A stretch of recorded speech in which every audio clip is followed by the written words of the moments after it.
Hello? Hey, Ralph, it's Randy. Hey, what's going on, Randy? I don't know, man. How about you? Oh, not much. Just doing my everyday shuffle. Yeah. Are you How that flipping goes? cars full-time, Ralph? Yeah. Uh-huh. That's what you're doing full-time? Great. Well, man, since the other day I was looking at you. Do what now? Took control. Yeah, took control. Yeah, good. Well, everything's still going good? Oh, yeah. Yes, sir. Yeah. Well, how long have you been with us now? About a year? Yeah, close to it. Maybe a month or two below, but yeah, close to it. Right. Okay, well, cool. So you've got about 4 in inventory now? Say what now? I'm sorry? You've got about 4 in inventory now? Yeah, about 4. I like to keep at least 3 to 4. Right. Just to stay, have a good selection and, keep it going. Right. You can really never have enough, but you always want to stay reasonable so it don't get out of hand. Well, now, you're moving most of yours, on Craigslist or curb stoning, or how you selling most of your inventory? A little bit of both, but then again, also from, people I've dealt with in the past have, called me and said, gave me referrals, a lot of referrals, and just, it's not hard to make a sale, that's for sure. Craigslist is, I try to stay away from it. I try to stay away from it just because it's so much competition. But, but as long as you got good stuff, then, it'll sell. But, curb stoning I like to curb stone just because you get people that want to buy. You don't get a lot of calls or nothing like that. Window shopping. Right. They see it out, and you've got the price tag on it, and they pretty much know they want it if it drives okay. Exactly. Yeah. Right. But I've had. That's what I like to do. Yeah. Where are you finding your best buys at? For myself, I like getting the in-opt. But mostly, just at the auctions at Manheim, Odessa. I still haven't made it out to DAA, and everybody's telling me that's the diamond in the rough. Yeah. It's just I haven't had a chance to get out there. Well, DAA, they've got about a half a dozen auctions through Memphis and Huntsville and Birmingham, and so they've got about a half a dozen auctions throughout the South region. And, Manheim has opened up a new auction in Birmingham. And so, And so they've been soliciting quite a bit here. They've been coming by the lot and soliciting us to come down there, which I'd imagine you might get some pretty decent buys out of there since it's such a new auction. I know I'm going to go down and check it out and see what they have. But right. I wonder what, do you know what days? They're having that auction on Wednesday or Thursday. I can't remember, but I know she came by, and it's a Wednesday or Thursday auction, and they're running she told me about 400 to 500 units at first to start off with, which is not a bad size auction at all. It's small for Manheim. Yeah, But getting going and whatnot. Right. But yeah. So, well, I didn't know that. Yeah. Angel, of course, I wanted to thank you for, all you just staying on top of your inventory, man. That just does us great here because you're reporting well and you report your sales well and all that. Yeah, got to. But she's told me that you've had some pretty phenomenal gross. What's the highest gross you've ever made on a car?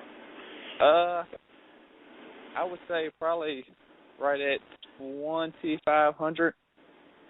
Yeah. And she said you within 2 days, and that was at the auction.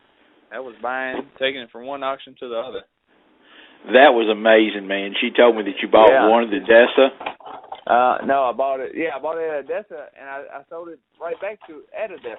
It was in the end. You did? And and it was just right timing. Wasn't a lot of people there, and I don't know. I got lucky. I bet you like, there's no imagination how you can feel when you take a car and 2 days later sell it right back at the same place for $2,500 profit. Oh yeah, I mean, I took it, cleaned it up a little bit, ran it right through, and they said that thing started off at what I gave for it, and I was like, oh man, it ain't gonna do nothing. Next thing I know, it shot on up there, and I'm like, wow.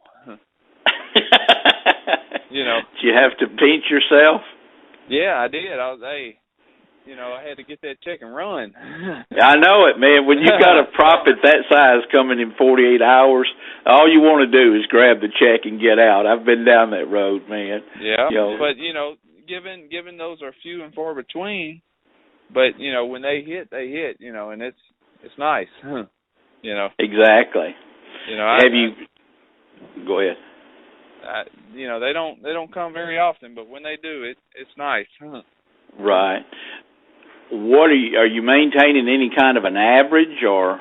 I usually shoot for $700 to $800 a car. 700 to 800. It just depends on how long I stay. I keep it. I don't. My biggest thing is if I keep it longer than 2 weeks, I don't make what I want. I end up losing or I break even. And right. That's my biggest thing is I like to switch it up. I don't like to have the same inventory over and over and over because exactly. It's not good. It's not good for you. Well, you lose your enthusiasm, and when you lose your enthusiasm on a vehicle, you're not going to make what you want to make.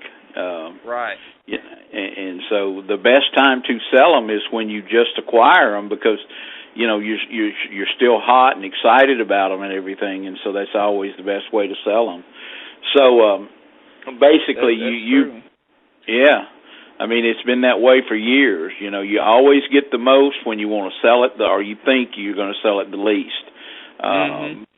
It's just a natural way it happens because the longer you hold it, you begin to go down on your price because you think something's wrong with the vehicle, and it may not. It's the market, and sometimes you just don't have that buyer yet. But when that buyer's coming along, he's going to pay the same price that you're probably asking for original if you'll just hold out. Yeah.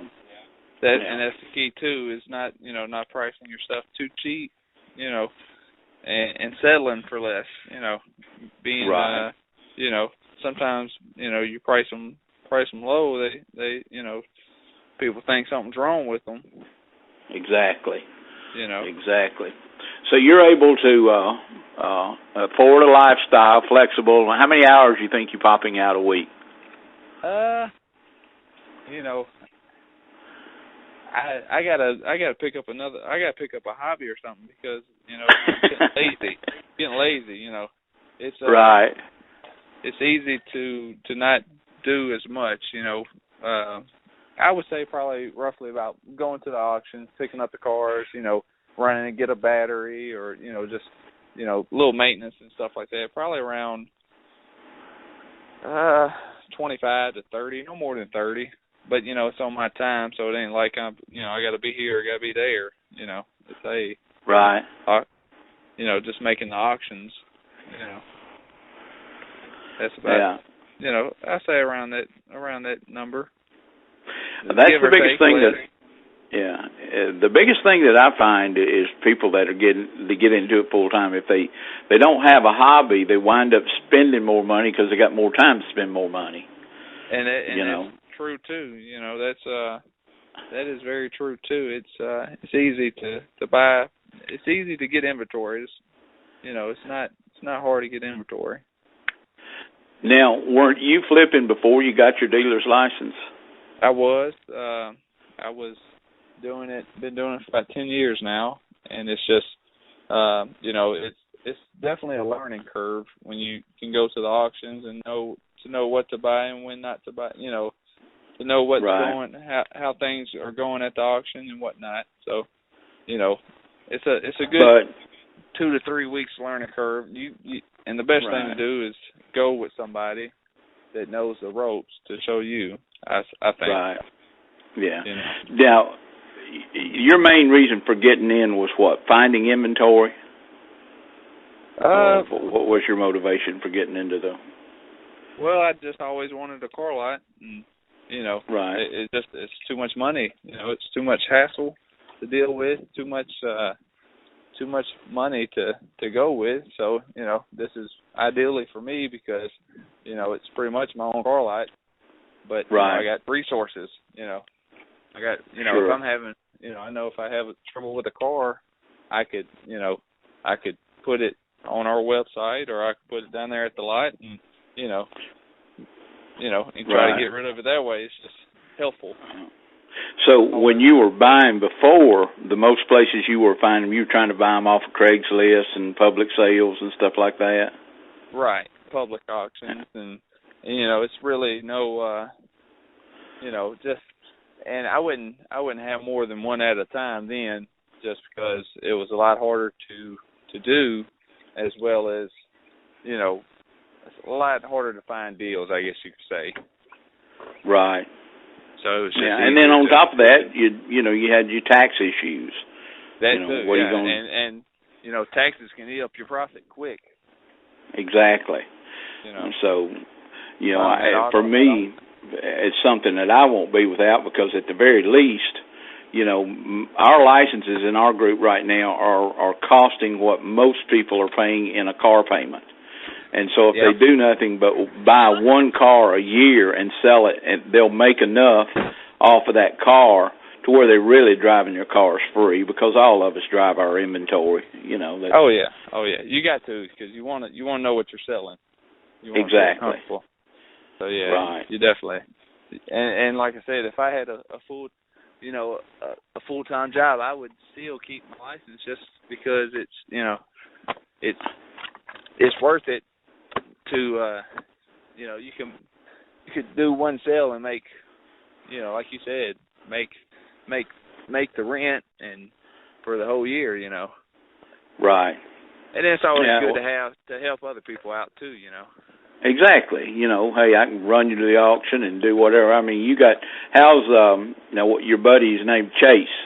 Yeah. How's he doing? How's he enjoying his licenses? Oh yeah, he likes it a lot. He got some inventory now, and he's looking to move it. He's just now getting ready to list it and show it up, show it off. But he just got them clean yesterday.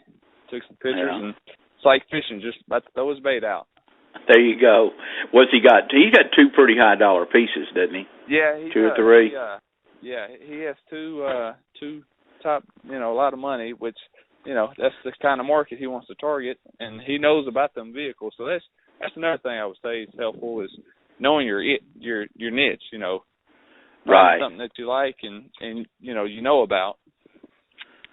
Exactly. He's off and running. Cool. Yeah, you've got a couple. Let's see, Steve come through you, and Chase, and so, man, that's great, and they're all doing well. Every time I talk to them, I'm excited for them. So everybody's doing good.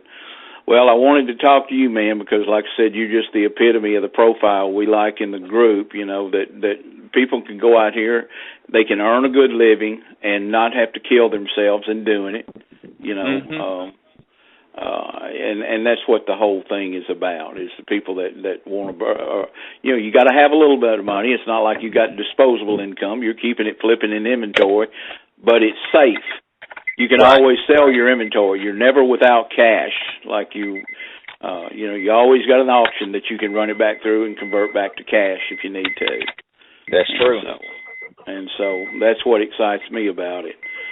But, man, I appreciate you taking the time, because I'm going to put this on YouTube for some of our people that, they call and they ask questions, and a lot of times, I try to interview people that are new, and then somebody like yourself who is just, you're probably just as secure and feel as safe as can be right now in what you're doing, cutting your own hours and doing what you do, and it's not as scary as it might have been at first, Right. And really, if a person will just watch what they're doing, like you've been watching what you're doing, they're going to get more confident and handle more inventory, make more money, and do about everything you need to do. So you're not That's going right. to try to sell anything at the auction. Have you done anything with eBay? No, I haven't. I haven't really had any pieces I thought, were that I couldn't sell or, couldn't get my money out from it. But I know that they offer pretty good fees, selling fees. It's not too bad. So that might be something I need to check out.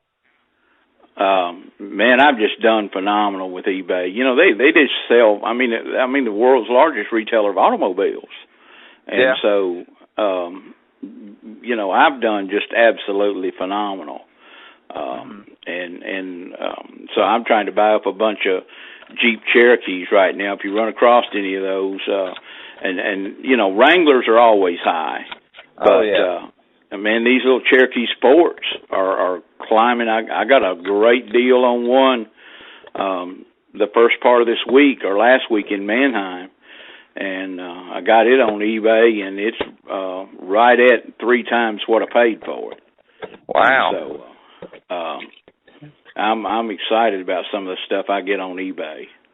Oh yeah, especially if you're going to the auction and buying a decent piece.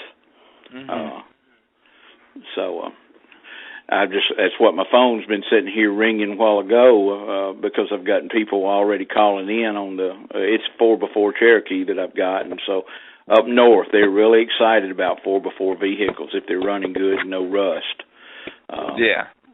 So I got a few calls to make back on that.